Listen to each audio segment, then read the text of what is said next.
A very warm welcome back to GlobeTrotting. Make sure to subscribe to the channel if you haven't already. Wet leasing aircraft is a suitable means to acquire planes for many reasons. Sometimes it can be for airlines to add to their currently existing aircraft portfolio. However, in some cases it can relate to airlines in dire need of additional support to their fleet. Say a series of theirs may have been grounded or demand is surging, and they can't acquire new units from a respective manufacturer soon enough, so they source already flying equipment as an immediate solution. It happens around the globe, but for some airlines, the circumstances around it may just spark more headlines than others, and that's what's happened to Australian flag carrier Qantas, who in a surprising move announced their decision to lease two A330 aircraft from Finnair. The pair are part of the Oneworld alliance and already have an established relationship therefore from that, making such a deal not only possible, but largely more accessible than if, say, they didn't. Unfortunately for Qantas, in means of improving their capacity, it hasn't gone down well with some parties. Let's explore what is being labelled in some instances as a controversial decision to acquire these A330s, give you the rundown on the wet leasing, and much more. Like any other airline, Qantas faces numerous factors when expanding or updating its fleet. These critical factors and decisions that need to be made sees the airline need to secure the right aircraft at the right time. As covered here on the channel before, Qantas has had many calls of late to source new planes, such as upping its 787 order to include more options into firm, or looking towards building its A350 commitment for the international network, because many believe that Qantas are in dire need of additional support. Unfortunately, at this stage that hasn't been done. Now, Qantas is feeling the immediate pressures of demand rising in markets globally, and simply not having enough aircraft to perform its operations as adequately as it may want to. That's where the Finnair A330s come into the scene. From the third quarter of this year, we'll see two Finnair A330s flying down under on international services to the southeastern part of Asia. Singapore to Sydney and Sydney to Bangkok will welcome the Finnair A330s from October 2023 through to March 2024. As the airline says, they're looking to meet additional demand they're seeing. Finnair employees will actually crew the fleet, and they'll even go as far as wearing their own Finnair colours. Yes, while the menu will be Australian, you'll be forgiven if you think maybe when boarding a plane that you're actually headed for another location rather than Singapore or Bangkok. You might even think that you're actually in Finland.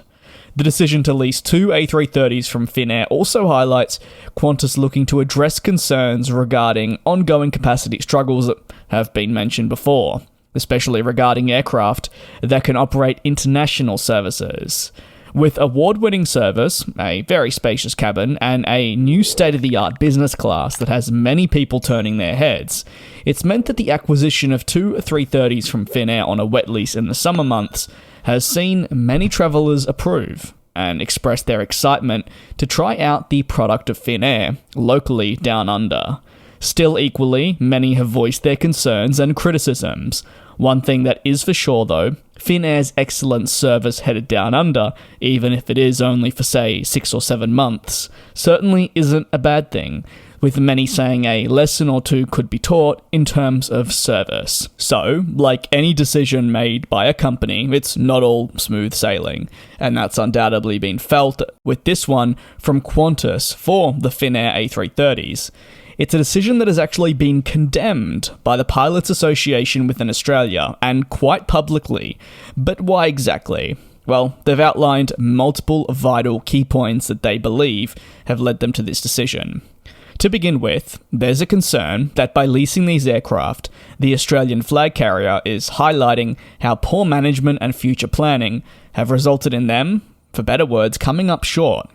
While there could certainly be a case for this, there have been elements out of Qantas's control that have come into play, such as delays in acquiring planes due to direct supply issues impacting the aircraft manufacturer that Qantas are expected to welcome the aircraft on from. And then you have the global pandemic, which halted traffic within Australia and effectively grounded any international operations at the flag carrier. It saw the parking up of their 787s and A380s, and for the latter, well, they're still trying to return this type to service, and that's obviously taking time. The Pilots Association also openly came out and discussed how a decision to acquire 2 Airbus A330s from Finnair makes little to no sense when they're in the process actually of converting 2 of their own A330s that were flying for Qantas under not only their titles and with their crew on passenger services to a freighter plane. And now they're seeking additional capacity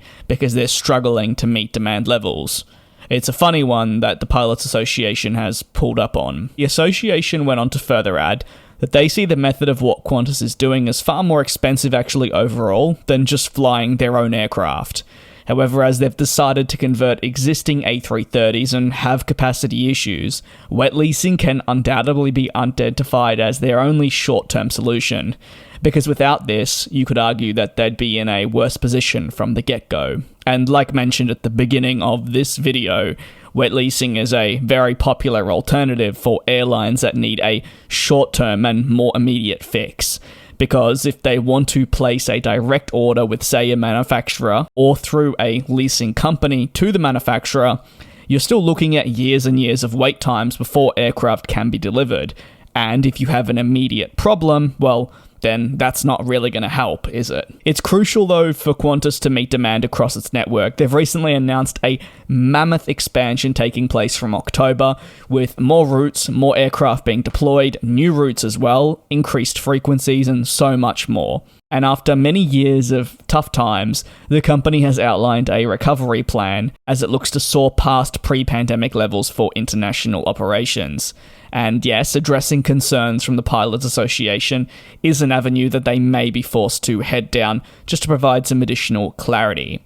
Concerns surrounding the outsourcing of work within Qantas during the pandemic to third parties and unlawful axing of existing and long-standing workers was a focal point for many years, and the Pilots Association brings that up too, concerning Australian crews missing out on such a move because of the wet lease and Finnair crew coming in. So where do you stand on this matter? You have some people that are very much for the Finnair A330s and are thoroughly excited to try out the cabin product, experience the Finnair service with a bit of an Australian twist, but not actually in Finland. Whereas then you have the Pilots Association that have been very vocal about how they're unhappy with this. You also have another side of the scene that believe Qantas wet leasing aircraft really does highlight how poorly managed they've been.